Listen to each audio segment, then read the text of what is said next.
Overwhelm. Overwhelm. What do we do? How do we know we're overwhelmed and what do we do when we feel it? So, overwhelm, first of all, it's a feeling of I can't.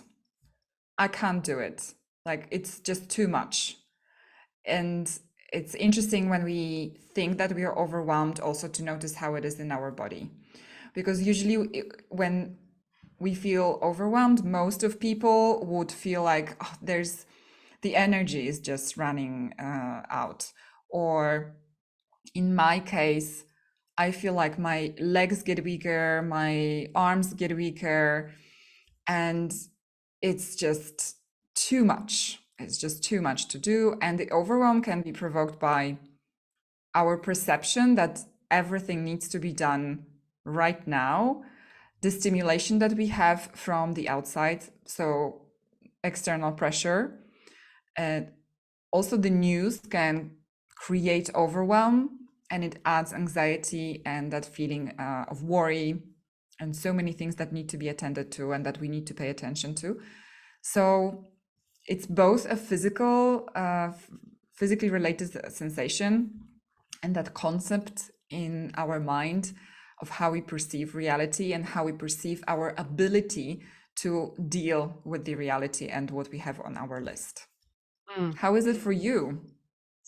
So I tend to wake up in the morning with big dreams, big things. I want to get it all done. And when I start thinking about all the things that I really want to get done, I tend to get overwhelmed.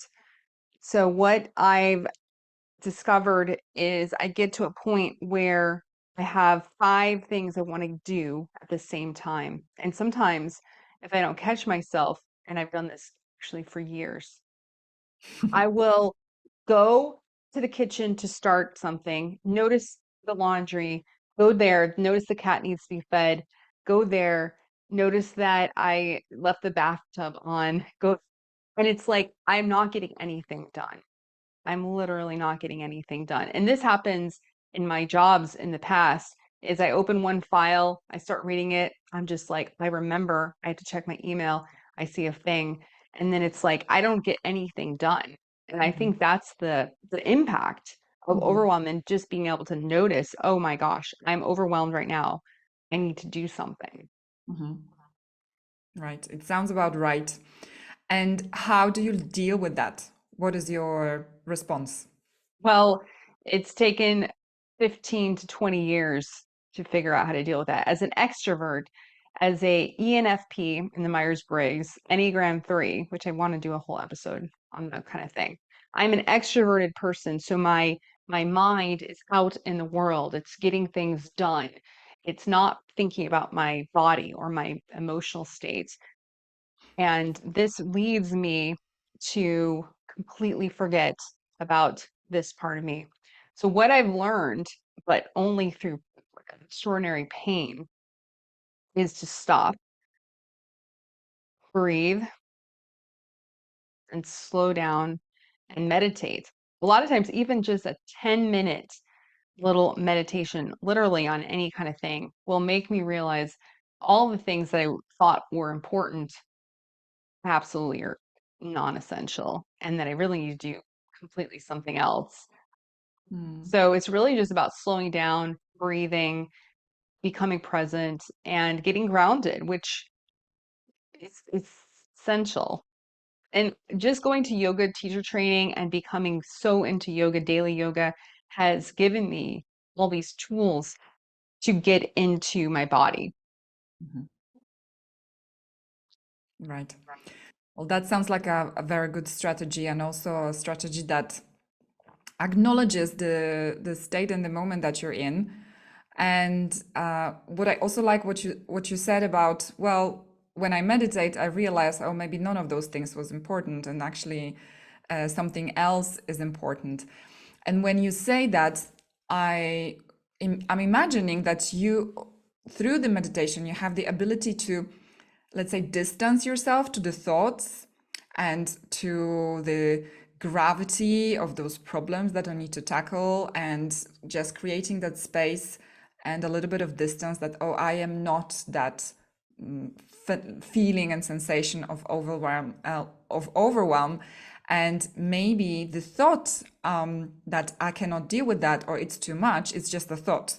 So let's create some space, and let's check what is real in the moment, and what is true from you, and how can I move from there, from that point. Yeah, I think it's critical for us to realize we are a biological creature, and our sympathetic nervous system, when it takes over, we can completely lose perspective because it's our flight, fright, fear nervous system. And we've been trained for millennia to feel that and get ready to protect ourselves, run and hide. And that nervous system doesn't really serve us in this world. So let's say we listen to the news. I listened to the news. I found out about some terrible thing that happened in the world, and I just feel so much fear. And I'm like, I need to do something. I need to fix something. And but that's like an ancient nervous system thing. There's nothing that I unfortunately am not a world leader, or I don't run that organization that needs to do something. I don't do that. But I do serve my students who are trying to also do their work, and I can bring calm and centered to them only if I am calm and centered. Mhm. So it just takes a little bit of time for us to move from the sympathetic nervous system into the parasympathetic, which is letting us be clear and think carefully, which is our neocortex. And that's the Mhm. place where we can actually solve the problems. Right. That makes sense. Absolutely. I agree with you 100%. So, what I would um, encourage our listeners, or our viewers, or our audience to do is to recognize that in the overwhelm, it's both our body that is engaged and our mind.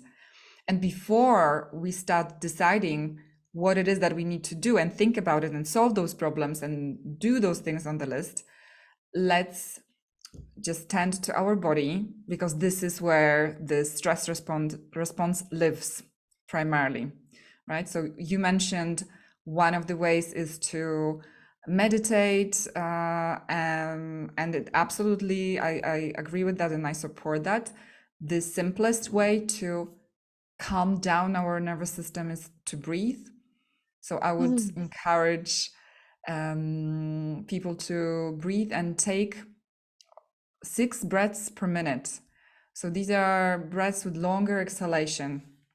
So we may be breathing in for 4, and then breathe out for 6. And we just do it a few times. And this helps us to calm down our body. And then we can attend to our mind and what it is that we need to do. Another thing with overwhelm and trying to deal with that is that there are other things that are important for our state of safety. So, breathing and meditation, but let's make sure that we actually have eaten, that we're not hungry, that we're not thirsty, that we feel comfortable, that we are not cold, or maybe we need a little bit of air. So we let the fresh air in the room, or we take really a couple of minute walk, and this creates that sensation, that feeling, physiological feeling of safety. And from there we are more able to make our decisions and take next steps, not from that state of irritation and fear and desperation, but more balanced. I think that's beautiful. I think that's beautiful. The breath is such a gift to us. And if we can remember to slow it down, I love that. Mm.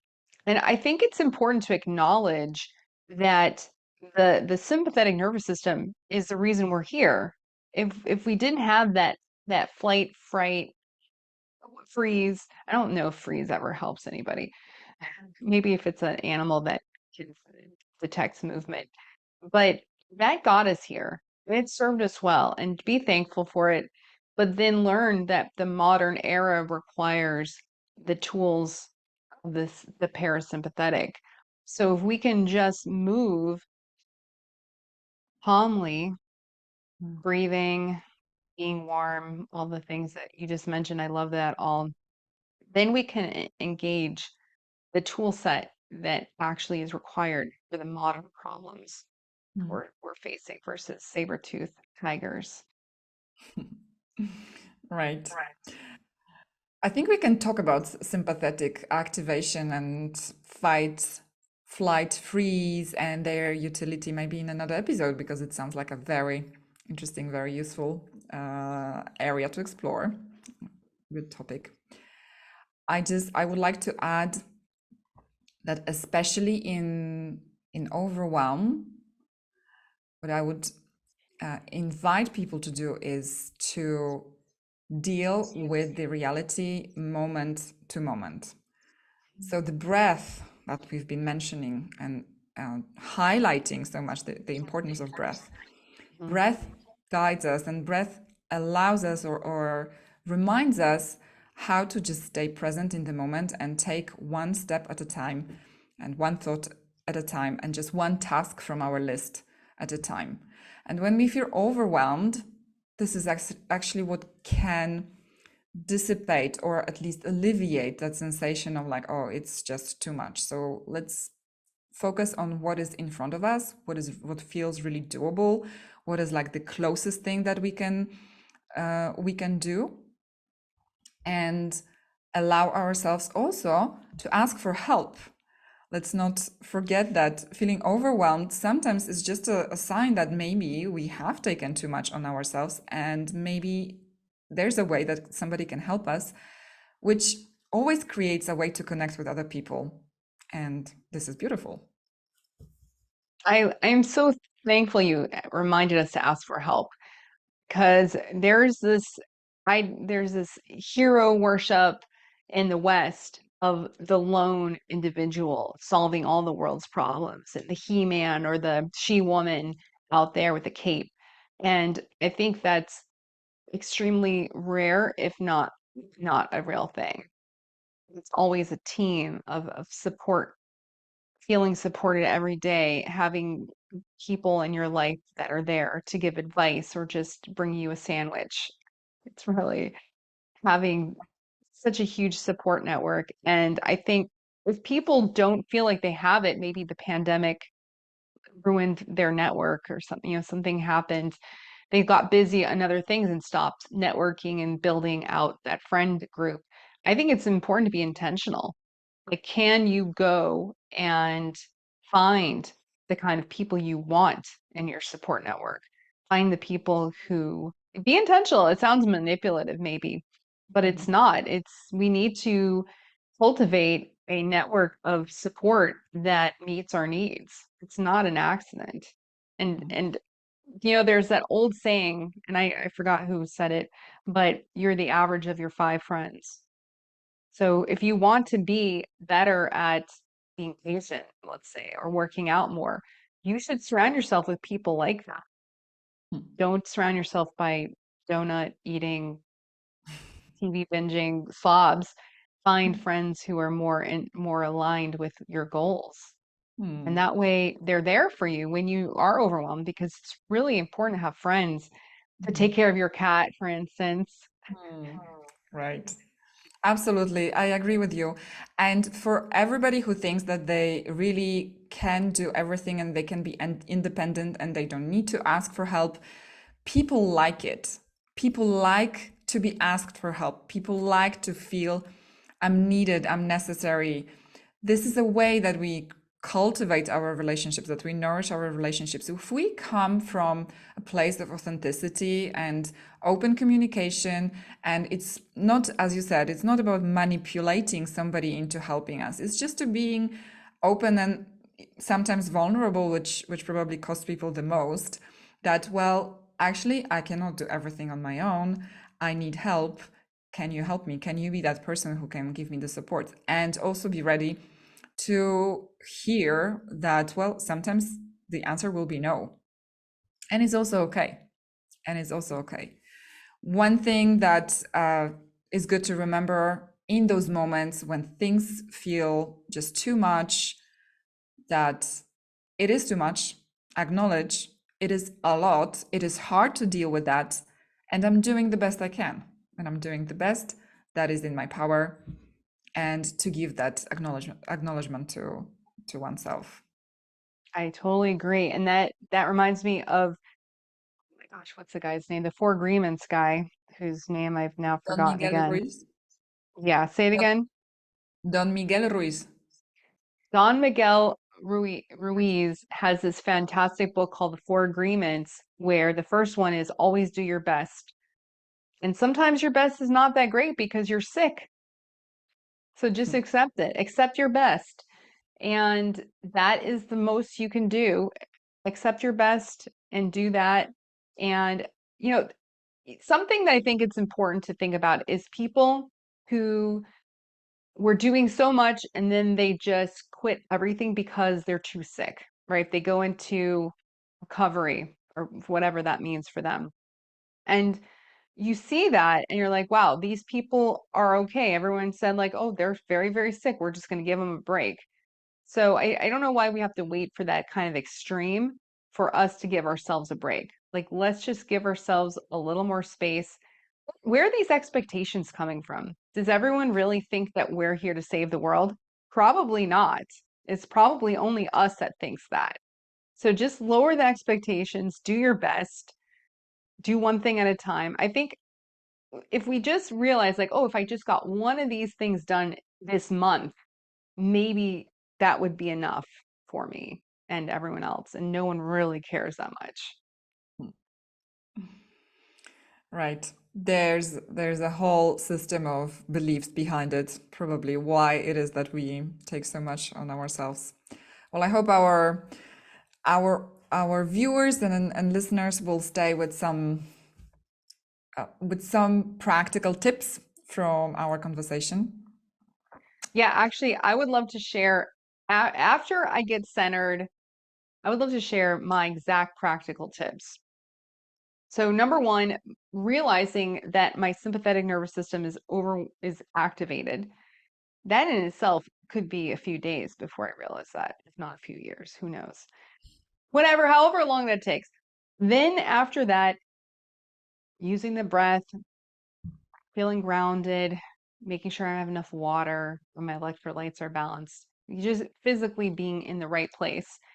Then after that, there's the brainstorming method that we talked about. You can watch our brainstorming.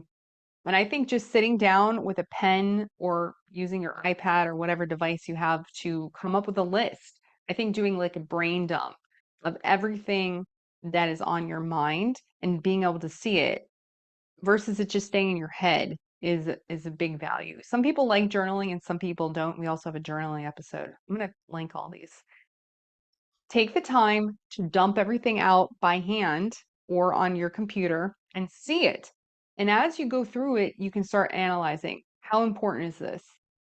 What is the most important thing? What's the benefits of doing this? What's the risk of not doing this? You may realize half of the things or more than half are just there's no benefit or risk, right? It's just forget about that. And I think there's this model that Stephen Covey has, right? The critical, I'll put a link, we'll put a link in the show Yeah. notes on the model where things are critical and important or important and not critical. Do you remember exactly what it I is? remember, I think it's urgent, is between Urgent. urgent and important, right? Yes. And we have like a matrix of Hmm. urgency and importance.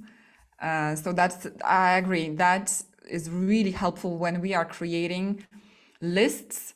We're getting clarity of what this overwhelm and all those things actually mean, and we put them down on paper or on your computer to find a way how to prioritize them. Yeah. Because there may be a huge number of things that everyone else is demanding of you. Like your neighbor wants you to trim the bush or something. And you just are like, this is not that important. I need to pay my taxes, right? So taking some time after you've moved out of your sympathetic nervous system to really look at it and take the 20 minutes, 30 minutes. It doesn't actually take that long to get it on paper and do that a little bit of analysis, you're just going to feel so much better. And then you can go about doing the right thing and using the right part of your brain, your neural cortex, neocortex, right? Neurocortex. All right, that sounds great. Thank you for that, Bet. I don't think I could add anything to that. I think we've covered. Well, thank you so much, Daga. And like, subscribe, share with a friend, and add comments in the comments section. Bye.